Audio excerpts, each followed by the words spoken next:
የቆዳ ህክምና ስፔሻሊስት ሐኪምና የአንቴል ስቱዲዮ ወይም ደግሞ የማራኪ ጤና ፕሮግራም አማካሪ ጋር ቆይታ እናደርጋለን። የብጉር ችግሮች ምንድናቸው የሚለውን ለማየት እንሞክራለን። የብጉር ችግር ያው የብዙ ሰዎች ችግር ነው። በተለይ ደግሞ ቲኔጀር ወይም ደግሞ በወጣት ሴትና ወንዶች ላይ የሚከሰት በአብዛኛው ከጉርምስና ጋር ተያይዞ የሚመጣ ችግር ነው። በእርግጥ እነዚህ ችግሮች ብዙ ሰዎች በተለያዩ ምክንያቶች በራሳቸው ለማከም ይሞክራሉ። በተለያዩ ሶሻል ሚዲያዎችም የኛውን ሳሙና የምንጠቀም የኛውን ቅባት የምንጠቀም የሚሉም ማስታወቂያዎችም ይመጣሉ። በትክክልስ እነዛ በትክክል የብጉር መድኃኒቶች ናቸው ወይ ሳሙናዎች ናቸው ወይ መታጠቢያዎች ናቸው ወይ የሚለውን ነገር ለማየት እንግዲህ እንሞክራለን። በእርግጥ ጥንቃቄዎችስ ምን አይነት ናቸው መደረግ ያለባቸው? ከዚህ እድሜ እስከዚህ እድሜ የትኛዎቹ ብጉሮች ችግር ያመጣሉ? ያንስ ከምን ጊዜ በኋላ መታከም የሚችል ነው የሚለውን ሀሳብ ከዶክተር አብስራ ጋር ለማየት እንሞክራለን።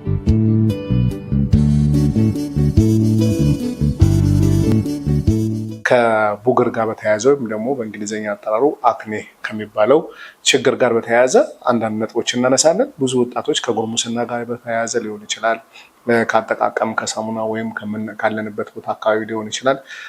የተለያዩ የሚነሱ ሀሳቦች አሉ። ከዛ ጋር በተያያዘ የብጉር ችግር ምንድን ነው የሚለውን ነገር ከእሷ ጋር በቂ መረጃ እንድታገኙ ጋብዣታለሁ። አብረሽኝ ስላለሽ እጅግ ደስ ይለኛል። አብስራ እንኳን ደህና መጣሽ ዶክተር አብስራ። ብጉር ወይም ደግሞ አክኔ የሚባለው በእንግሊዝኛ አጠራሩ ችግሩ ምንድን ነው፣ ከምን ይነሳል የሚለውን ነገር መጀመሪያ ላይ ለፕሮግራማችን ታዳሚያን የምትይውን ነገር ጨምረሽ እንኳን ደህና ቆያችሁኝ አለው የሚለውንም ጠፍተሻል ስለተባለ እሱንም ጨምረሽ እስቲ የምታስነሽውን ሀሳብ እንስማ። እሺ፣ ስለጋበዛችሁኝ አመሰግናለሁ።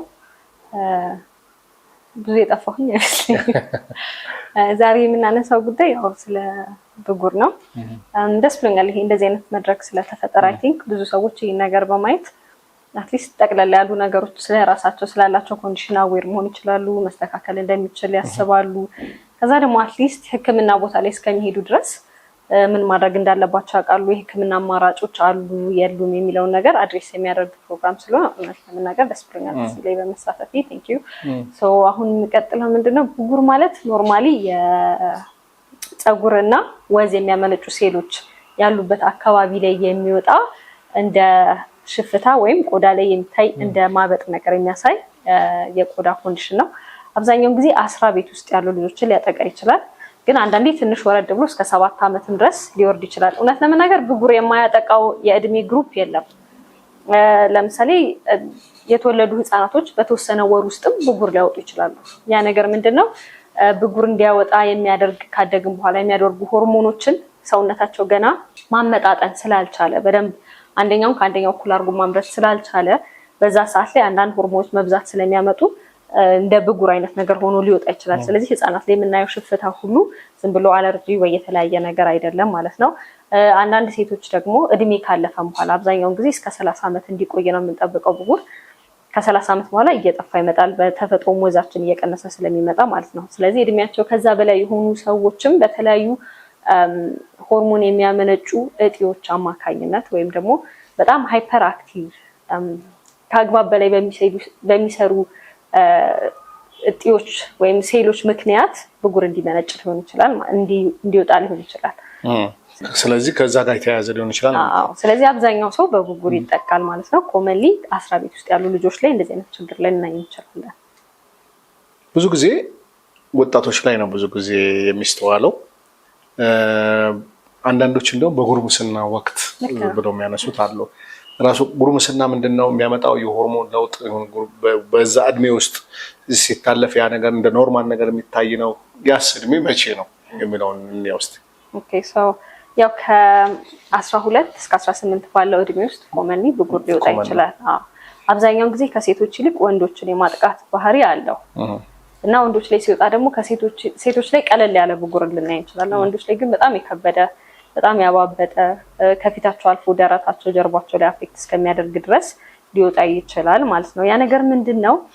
እነዚህ ወዝ የሚያመነጩ ሴሎች ፊታችን ላይ ደረታችን ላይ የተለያየ አካባቢ ይገኛሉና እነዛ ሴሎች ለወንድ ሆርሞን አሁን ሆርሞን ስንል ጀነራሊ የወንድም የሴትም ሆርሞን አለ። ግን አሁን የወንዶች ሆርሞን በተወሰነ መጠን ሴቶች ውስጥ ይገኛል። በትንሽ መጠን የራሱ ስራ አለው። የሴቶች ሆርሞንም እንደዚሁ ወንዶች ውስጥ በተወሰነ መጠን ይገኛል። ስለዚህ ባላንሱ ነው ወንዶች ውስጥ የወንድ መብዛቱ ነው አንድን ሰው ወንድ ሆኖ ሲወለድ ወንድ እንዲሆን የሚያደርገው። ሴቶች ውስጥ ሴት መብዛቱ ነው እንጂ አንደኛው ሆርሞን አንደኛው ውስጥ አለመገኘቱ አይደለም። ስለዚህ ልክ ወንዶች እድሜያቸው በደንብ እያደጉ ሲመጡና ፒዩበርቲ ላይ ወይም አስራዎች ውስጥ ሲደርሱ እነዚህ ሆርሞኖች መጨመር ያመጣሉ ማለት ነው። ስለዚህ ምን ያደርጋሉ? እነዚህ ወዛም ሴሎች ለእነዚህ ሆርሞኖች በጣም ቦታ አላቸው። የሚሰሩበት የስራ ቦታ ስላላቸው እነዛ የሚመነጩ ሆርሞኖች እዛ ቦታ በመሄድ አንደኛ ቅባት ወይም ወዝ ከመጠን በላይ እንዲመነጭ ያደርጋሉ ማለት ነው። ስለዚህ ያ ቅባት ወይም ወዝ ከመነጨ በኋላ ምንድነው የሚሆነው? በተፈጥሮ ለብጉር ተጋላጭ የሆኑ ሰዎች ከሆኑ እነዚህ ልጆች ፀጉር የሚወጣበት ቦታ አለ አይደል? ሴሉ ያ ክፍት መሆን አለበት። ስለዚህ አሁን ይሄኛው እንደዚህ ከሆነ ሴሉ በዚህና በዚህ በኩል ከሆነ ፀጉር የሚወጣው እዚህ ጋር ያሉ ሴሎች እየሞቱ ክፍተቱ ክፍት ሆኖ መቆየት አለበት። ወዝ ወደ ቆዳችን በደንብ መውጣትና ቆዳችንን ናቹራሊ ማለስለስ አለበት፣ መብዛትም የለበትም። ስለዚህ እነዚህ ሴሎች አንዳንዴ ለብጉር ተጋላጭ የሆኑ ሰዎች ላይ ይደፈናል። ወዙ አይወጣም ማለት ነው። አንዳንድ ቦታዎች ላይ በጣም ስለሚደፈን ሴሎቹ እዛ ውስጥ የመጠራቀም ነገር ላይ መጣ ይችላል። ያ ብጉር ሆኖ እንዲገለጽ ያደርገዋል ማለት ነው። ስለዚህ በጣም ብዙ ቅባት ፕሮዳክሽን አላቸው። ከዛ በተጨማሪ ደግሞ የተፈለገውን ያህል መውጣት ያለበትን ያህል ቅባት ከሰውነታቸው ውስጥ ስለማይወጣ እዛው ስለሚጠራቀም ብጉር ሆኖ ይገለጻል ማለት ነው። ቅባትም ሊደፍነው ይችላል። የተለያዩ ወዙም እንደማለት ነው አይደለም? ቆዳው ላይ ሲጣበቅ ያው ቅባቶቹ ሳይሆኑ ሞር ሴሎቹ ክፍተት ስለማይሰጡ ስለሚደፈን እዛ ውስጥ የተጠራቀመው ወዝ ለተለያዩ ነገሮች ስለሚጋለጥ ወዙ እንደ ልቡ ወደ ቆዳችን ወደ ላይኛው የአካል ክፍል መውጣት ስላለበት ስለማይፈስ ወደዛ ተደፍኖ ስለሚቀር እንደ ብጉር ሆኖ እብጠት ሆኖ ይታያል ማለት ነው። ከላይ ብጉር ሌላ የሚወጣበት አካባቢ ያለ ከፊት በስተቀር? አዎ፣ እጅ አካባቢ፣ ደረት ላይ ሊወጣ ይችላል፣ ጀርባ ላይ ሊወጣ ይችላል። ስለዚህ እነዚህ ቦታዎች ላይ ብጉር ሊወጣ ይችላል ማለት ነው። ከፊት አልፎ የተለያዩ የአካል ክፍሎቻችንን እያጠቃ በሄደ ቁጥር ሲቪሪቲውን ያሳየናል። ከፍተኛ የምንለው እኛ አሁን ግሬድ እናደርጋለን። ቀላል ነው፣ ከፍተኛ ነው፣ መካከለኛ ነው ብለንና ከፊት አልፎ ደረት ላይ፣ እጅ ላይ፣ ጀርባ ላይ እንደዚህ የመውጣት ባህሪ ሲኖረው ይሄ ከፍተኛ የሆነ የብጉር ደረጃ ነው። ስለዚህ የሚቀባ ነገር ብቻ አይበቃም። የሚቀባና የሚዋጥም አንድ ላይ እናደርጋለን ማለት ነው። ልጆች በወጣትነታቸው ጊዜ በተለይ ወንዶች እንደዚሁም ደግሞ በቤተሰብ ለብጉር ተጋላጭነት ያላቸው ሰዎች ብጉር እንዲወጣ ወይም ከወጣ በኋላ እንዲባባስ ከሚያደርጉ ነገሮች መካከል ምንድናቸው? አንደኛ ነገር ፊታቸው ላይ የሚጠቀሙት ፕሮዳክቶች። ስለዚህ ፊቱ ወዛም የሆነ ሰው በተፈጥሮ በጣም ወፍራም የሆኑ ቅባቶችን መጠቀም የለበትም። ወይም ደግሞ ምንም አይነት የተለያዩ ፀጉራቸውን የሚያስነኩት ፕሮዳክቶች፣ በጣም ወፋፍራም የሆኑ ቅባቶች ወደ ፊታቸው መምጣት የለበትም ማለት ነው። ከዛ በተጨማሪ ዳይታቸውን ማስተካከል አለባቸው። ከመጋገብ ጋር ይያያዛል ማለት በጣም ጥሩ ሰጀሽን አለ። ይሄ ማለት ለመተው ትንሽ ይከብዳል ይሄን ድረስ። ስለዚህ አመጋገባቸው ይሄ ጣፋጭ ነገሮች የበዛበት፣ የተጠባበሱ ነገሮች የበዛበት ሄልዚ ያልሆነ አመጋገብ ያላቸው ሰዎች አብዛኛውን ጊዜ የብጉር መባባስ ላይ ይችላሉ። ከዛ ውጪ የስትረስ ሆርሞኖች ያው ከብዙም ነገር ጋር ይያዛል። ስለዚህ በስትረስ ሰዓት ምናልባት ልጆች ካስተዋሉ 10 ቤት ውስጥ ያሉት ኤግዛም ሲደርስ የሆነ ነገር ሰዓት ላይ ብጉራቸው የመባባስ ነገር ሊያሳይ ይችላል ማለት ነው። ስለዚህ እነዚህን ፋክተሮች አንዳንድ የሚወስዳቸው ሜዲኬሽኖች አንዳንድ ከመድኃኒት ጋር ሊያያዝ ይችላል። ለተለያዩ ነገሮች ተብሎ የሚሰጡ መድኃኒቶች ብጉር እንዲባባስ ሊያደርጉ ይችላሉ። ስለዚህ በዚህ ምክንያቶች ብጉር እንዲወጣብን ተጋላጭነት ካለን፣ አለበለዚያ ደግሞ ከወጣ ቶሎ እንዲያይድል ሊያደርጉት ይችላሉ። ፀሐይ በራሱ ቆዳ ሴንሲቲቭ እንዲሆን፣ እንዲቆጣ፣ ብጉር እንዲብስ ወይም ደግሞ ያለው ብጉር እንዲቀላ። ይሄ ብጉር ካያችሁ አንዳንዴ ነጭ ትናንሽ ሽፍታ ይሆናል። አንዳንዴ ደግሞ መግል ያዘም የሚመስል ቢጫም ቀይ ያባበጠም ሊሆን ይችላልና እንደዚህ አይነት ነገሮች እንዲሆኑ ፀሐይን ሊያጋልጥ ይችላል። ከዛ ውጪ ኤክሰሲቭሊ ቆዳ መድፈን ፊዚካል በሚቀባ ነገር ልንደፍለው እንችላለን። ግን እንደዚህ በመደገፍ በስልክ በተለያዩ ነገሮች ራብ በማድረግ ቆዳን የሚደፍኑ ነገሮች ሁሉ ብጉር እንዲወጣብን ወይም እንዲባባስ ሊያደርጉ ይችላሉ ማለት ነው። ማፍረጥ በእጅ አንዳንድ ጊዜ ብዙ ቆዳውን ይጎዳዋል፣ ጠባሳ እንዲሆን ያደርጋል። እዚህ ላይ ደግሞ ብዙ ሴቶች ወይም ወንዶች ጎረምሶች ሊሆኑ ይችላሉ። ብዙ ጊዜ በእጅ ማፍረጥ መነካካት ልምድ የሆነባቸው ሰዎችም አሉ። ለእነሱ ምንድን ነው የምትመክረው? እንደዛ አይነት ነገሮች አብዛኛውን ጊዜ አሁን ምንድን ነው ያስታወስከኝ፣ ቅድም መጀመሪያ ላይ ልናገር የፈለኩት ነገር ነበረና ብጉር ለምንድን ነው የምታከመው ብሎ አንድ ሰው ሊያስብ ይችላል። አንደኛ ነገር ከብጉር ጋር ካለመታከም ጋር ተያይዘው የሚመጡ ብጉሩ ሲድን የሚመጡ ኮምፕሊኬሽኖች አሉ። ለምሳሌ እንደ ብጉር ጠባሳ ወይም ደግሞ ብጉሩ ሲድን የሚወጡ ጥቋቁር ነጥቦች ይኖራሉ። እነዛን ነገሮች ለማከም በጣም ከባድ ነው። ስለዚህ ኤርሊየር ብጉሩን ማከም ይሻላል ማለት ነው። ስለዚህ እነዛ ጠባሳዎች በጣም ፊታችንን ሊያበላሹት ይችላሉ። በጣም ዲስፊገሪንግ ትናንሽ ጠባሳዎች ብቻ አይደለም ማሰብ ያለብን ወደ ውስጥ የገቡ አንዳንዴ ምናልባት ካስተዋልክ የወፋፍራን ጠባሳዎች አሉ አይደለ የሚወጡ እንደዚህ አይነት ነገር ራሱ ሊያጋለጥ ይችላልና በጣም ሲቪር የሆነ ብጉር ያለበት ሰው ደግሞ ሳይኮሎጂካሊ ራሱ ባይደወይ ሱሳይድ ኮሚት እስከማድረግ ድረስ ሊደርሱ ይችላሉ። ብጉር ያለባቸው ልጆች ሳይኮሎጂካሊ ዲፕሬስድ ሊሆኑ ይችላሉ፣ ኢንሰኪዩር ሊሆኑ ይችላሉ፣ በራሳቸው መተማመን ሊቀንስባቸው ይችላል። ከዛ ሁሉ በተጨማሪ ደግሞ ፔን ራሱ አለው።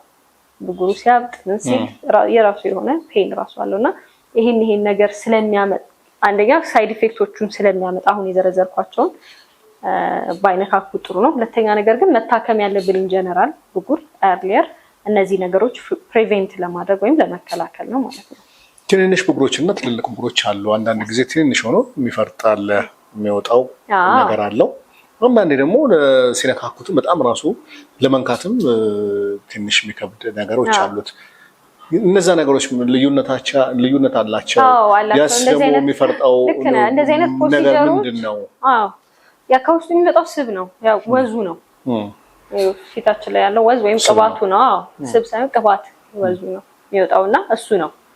ስለዚህ ምንድነው አድቫይዝ የሚደረገው ዩዛሊ ሐኪሞች ጋር ወይም ደግሞ አሁን አይ ቲንክ ፌሻል በኤስቴቲሻል ሌቭል እየተሰራ ነው። ስለዚህ ኤክስትራክት ለማድረግ ከተፈለገ እንደዚህ አይነት ሰርቪስ የሚሰጡበት ቦታ ላይ ሄዶ ቢያደርጉት ፐርሰናሊ ከሚያደርጉት ይልቅ የተሻለ ነው ማለት ነው። ስክራፕ ሕክምና ያለበት ቦታ ላይ ፌሻሎች ምናምን ይሰራ ይላል። ምናልባት አብረሽ እንድታያይዙ ፈልጌ ነው።